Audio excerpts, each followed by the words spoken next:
벌거벗은 매춘부들이 상들리에 사이로 손과 무릎으로 기어다니며 흩뿌려 놓은 밤을 주우러 다녔다. 자신의 거처에서 알밤 연회라는 파티도 열었습니다. 알밤? 예, 알밤 파티. 밤? 알밤이 뭐죠? 어떤 연회였을까요? 벌거벗고? 알몸으로 밤을 지새서 알밤이라서 어떤 모습이었을지 그림이 하나 있는데 여러분의 추측이 맞을지 한번 보도록 하겠습니다. 알몸의 밤이라서 알밤. 네. 네. 이 알밤 연회에는 교황청 안으로 약 50여 명의 매춘녀들을 불러들여서 손님들과 함께 난잡한 파티를 벌이는 것이었습니다. 교황청의 이제 의전 책임자였던 한 인물이 묘사한 이 연회 모습이 있는데 지원 씨가 한번 읽어보시겠어요? 교황 체사레 그의 여동생 루크레치아가 지켜보는 가운데 벌거벗은 매춘부들이 상들리에 사이로 손과 무릎으로 기어다니며 흩뿌려 놓은 밤을 주우러 다녔다. 연회는 손님들이 모두 보는 앞에서 매춘부와 잠자리를 하도록 유도하면서 클라이맥스에 도달한다. 그 일을 가장 많이 한 사람에게 상을 주겠다고 누군가 소리쳤다. 귀족은 물론 고위 성직자들도 값비싼 옷을 훌훌 벗어버리고 경쟁에 뛰어들었다. 세죠. 너무 세다. 타락의 정점을 보여주는 연회 같습니다. 이처럼 우리 알렉산더 6세의 모습은 익히 알고 있는 성직자라기보다는 자신의 욕망에 거리낌 없는 그리고 그 욕망을 채우는데 급급했던 세속적인 인물에 더 가까운 모습입니다. 교수님 근데 네. 당시에 알렉산드르 6세가 저렇게 탐욕을 부리면 네. 비난하는 목소리도 있을 거 아니에요. 당연히 있었겠죠. 사람들은 교황이 자신의 가문의 이속만 챙기는 이러한 모습에 실망하거나 또는 분노하는 사람들도 있었습니다. 그래서 당시 알렉산더 6세를 그린 이제 캐리커처가 하나 있는데 거의 괴물처럼 그려놨네요. 네, 이 그림은 알렉산더 6세를 악마로 표현한 그림입니다. 위에 보면 에고 숨 빠빠 내가 교황이다라고 쓰여 있고요. 파파구나. 네. 교황관을 삼중관을 지금 쓰고 있고 신발에는 이제 십자가 그려진 무서워. 왜 이렇게 무서워? 인간 같아 보이지는 않죠. 악마네요, 악마. 그러네. 예. 이 교황을 가르쳐서 당시 한 인물이 이렇게 말했다고 하는데요. 규현 씨가 한번 읽어보시겠어요? 그는 정당한 수단이나 반칙으로 자녀들을 부유하게 만드는 것 외에는 아무것도 신경 쓰지 않는다. 그의 본성은 사기꾼처럼 모든 일에 사기를 치고 돈을 벌기 위해 사무실과 혜택도 팔아넘긴다. 네, 교황을 이렇게 사기꾼에 비유하고 있는데요. 공감합니다. 이미 충격을 많이 받으셨으니까. 공감합니다. 이렇게 탐욕을 부리던 알렉산더 6세는 재위 11년 만에 말라리아로 추정되는 병을 얻고 세상을 떠나게 됩니다. 11년밖에 안 했어요, 교황을. 그 안에 정말 그러니까. 진짜 많은 일을 하셨네. 네. 예, 끝없는 탐욕으로 쌓아올린 알렉산더 6세 권력은 이렇게 허무하게 사라졌습니다. 근데 지금 저희가 네. 교황님에 대한 불신이 지금 가득해져 있거든요. 그러니까 다른 교황님들이 어땠는지 좀 얘기해 주세요. 사실 이 시기에는 알렉산더 6세 이후에 다른 교황의 모습도 흡사합니다. 이게 잘못된 선례가 됐을 것 같아요. 예, 알렉산더 6세 이후 다음 교황인 비오 3세가 재위 26일 만에 죽자 다음 교황이 된 인물이 있었습니다. 그게 바로 율리오 2세, 라틴어로는 율리우스 2세이라는 인물입니다. 율리오 2세는 교황령을 넓히기 위해서 직접 갑옷을 입고 전쟁에 참전해요. 그리고 성직자라기보다는 군인에 가까웠던 인물입니다.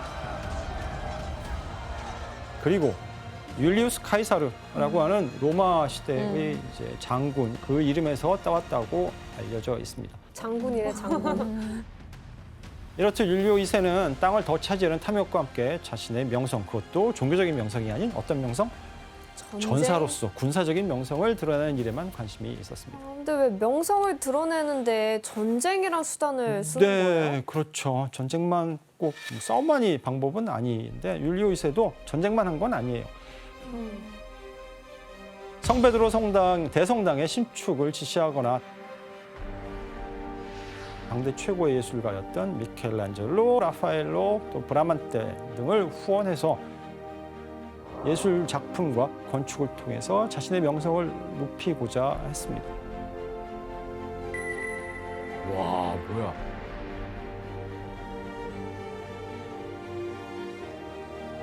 와.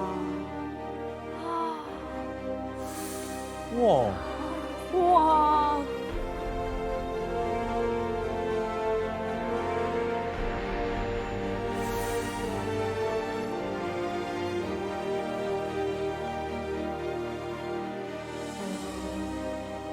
이처럼 교회와 교황은 이제 점점 더 세속적인 힘을 갖기 위해서 권력을 남용했고 자신의 탐욕 목적을 위해서는 무엇이든지 할 수 있는 그런 상황에 이르게 된 것입니다. 그랬겠지.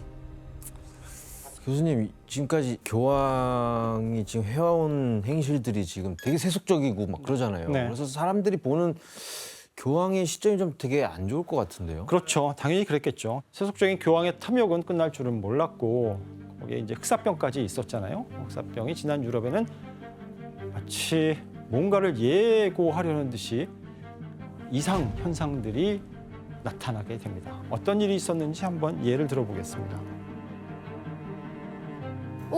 저 혜성 아니에요? 네. 1506년 스페인에서 이 꼬리를 길게 늘어뜨린 혜성이 자주 포착되었다고 합니다. 오. 근데 옛날에는 되게 안 좋은 징조로 여겨졌다고 들었어요. 그렇죠. 이러한 혜성의 존재는 사람들을 더 불안하게 만들어 버립니다. 스페인에서 이탈리아까지 이 시기에 애벌레, 쥐떼들이 출몰하고 거기에 기후 이변으로 흉작까지 계속되면서 유럽의 분위기는 점점 더 흉흉해졌습니다. 무섭지. 여기서 또 다른 정식 문제를 내드리겠습니다. 혜성 관련된 문제인가? 천재지변과 질병 등으로 흉흉해진 유럽 중세 사회는 종교와 관련해서 한 가지 사상이 유행하기 시작했는데요. 어떤 사상이었을까요? 종교와 관련한 사상? 뭐야, 또. 난 모르겠는데. 정답. 네, 혜성 씨. 원래 그 위기의 순간에 항상 구원자가 있잖아요. 메시아. 메시아. 지금 너무 사회가 흉흉하고 힘든데 이거를 다 정리하고 진짜 대리인이 올 거다. 네, 굉장히 훌륭하신 접근이신데 오답입니다.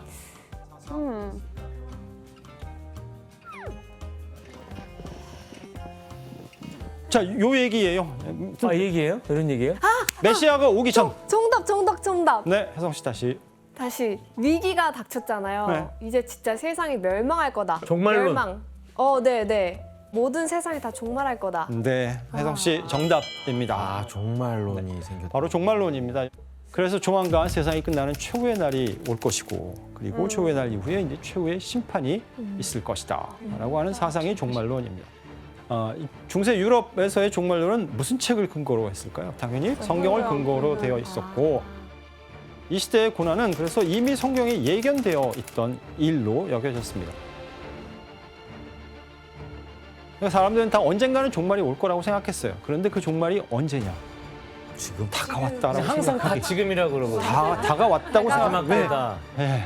당시 이상 현상이 계속되는 이 흉흉한 분위기 속에서 종말론은 이제 의지할 곳이 필요했던 중세 유럽인들의 불안감을 한층 끌어올리고 고조시키게 됩니다.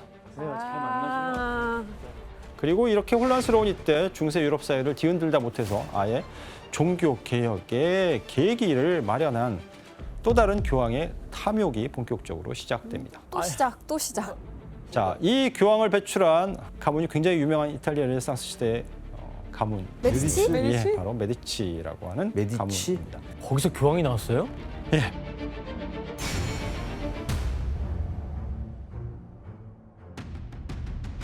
레오 10세라는 인물입니다. 레오 10세는 이제 피렌체 공화국의 실질적인 통치자였던 메디치 가문의 이제 둘째 아들이었고 어렸을 때 대단히 영리했고 성격도 호방하고 호쾌했다고 해요. 그런데 그에게는 한 가지 특징 이게 뭐였냐면 재벌가 둘째 아들처럼 사치와 낭비가 당대의 기준으로 봐도 몹시 심했다는 것이었습니다. 와. 에휴.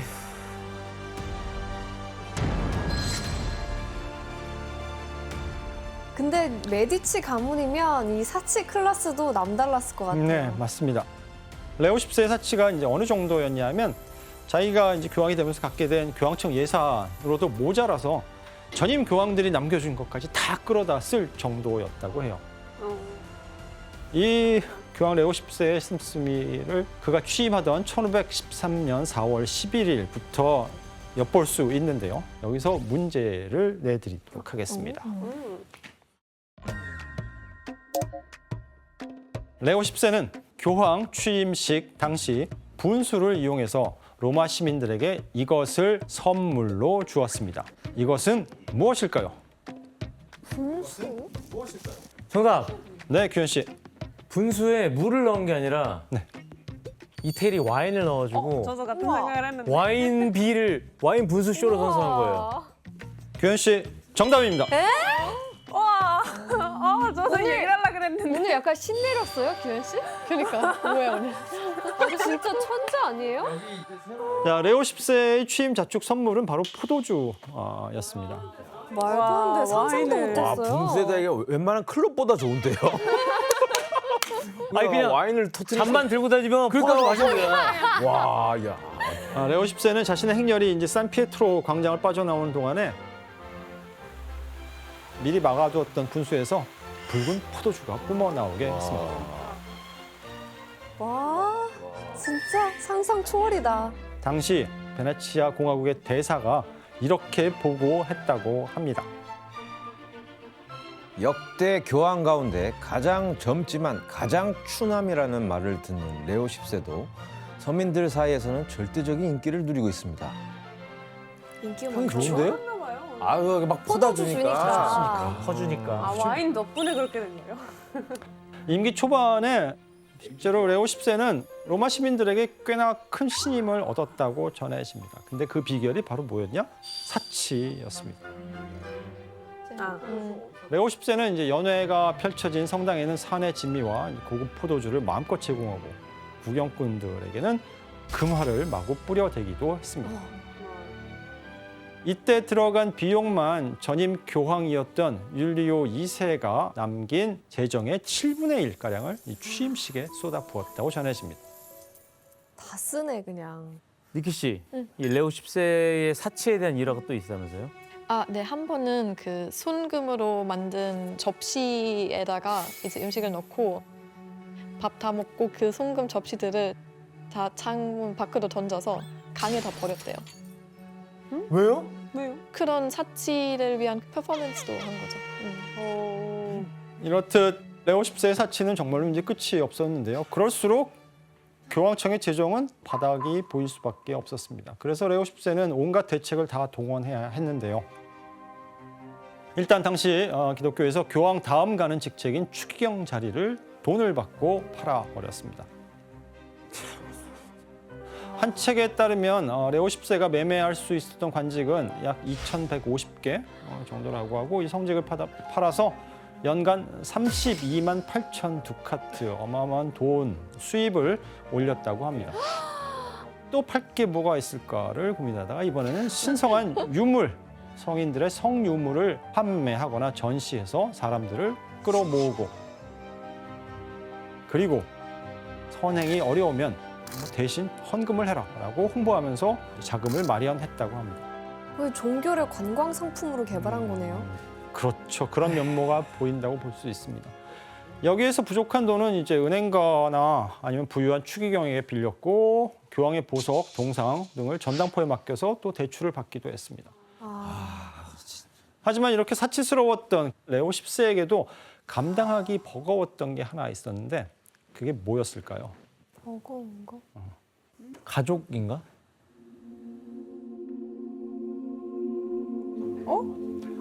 바티칸이 성 베드로 성 대성당입니다.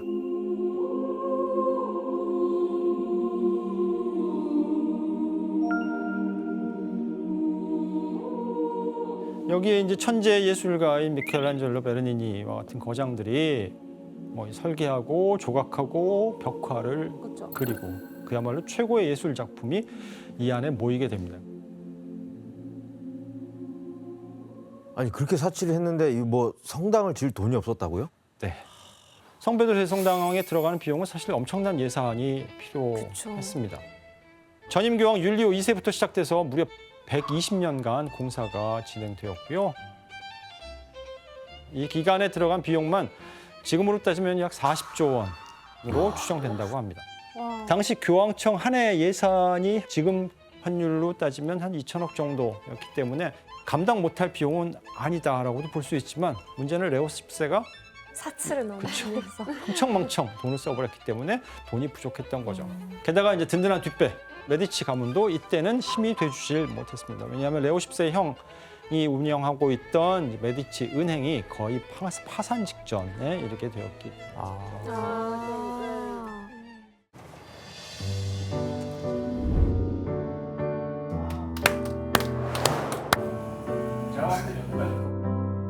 이거 다 이거 하는 내가 거예요? 할게. 내가.